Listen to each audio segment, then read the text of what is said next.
For anyone who isn't already aware, why don't you tell me a little bit about the story of the film? Newcomer is a spy film. It's a film about a young agent who has just joined a team for the first time, and the whole film is told from his point of view. So we, as the audience, only know what he knows, and all he's supposed to do is keep the parking space in front of the building clear while whatever happens inside happens. And he messes that up, and everything goes wrong, and everyone gets killed.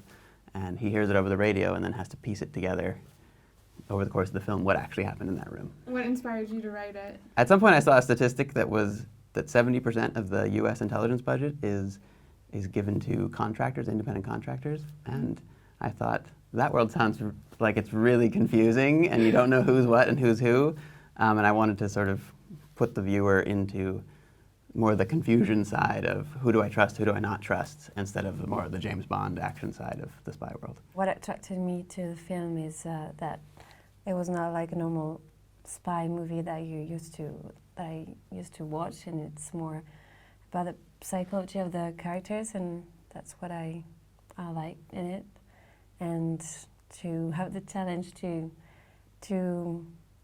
play with English people too. So it's English American, I mean American Serbian in English and in Serbian. So yeah, a lot of things. She plays a Serbian woman. Okay. Then what other challenges did you have working on the film besides the language barrier?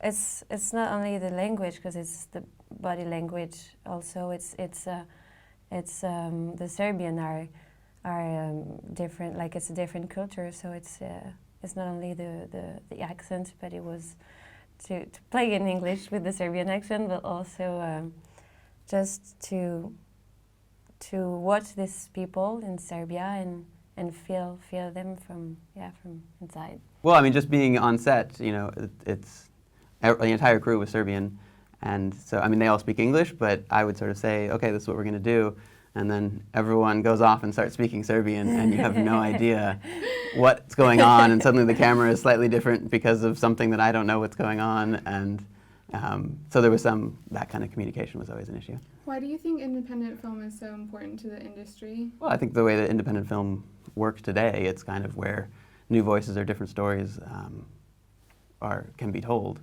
There isn't quite as much of a pressure from like, here's your $100 million budget, it has to make it all back.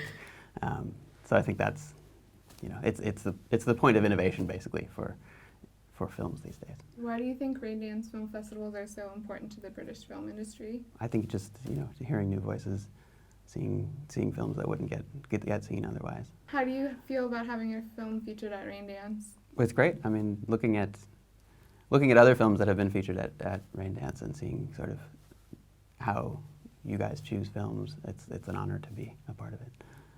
What's up next for both of you? We're actually working on a story together that is still in the works, but should be fun. Good. What do you hope the audience takes away with them when they leave the theater? I hope that they're entertained. That's the main thing. If you're bored, then it's not a good film.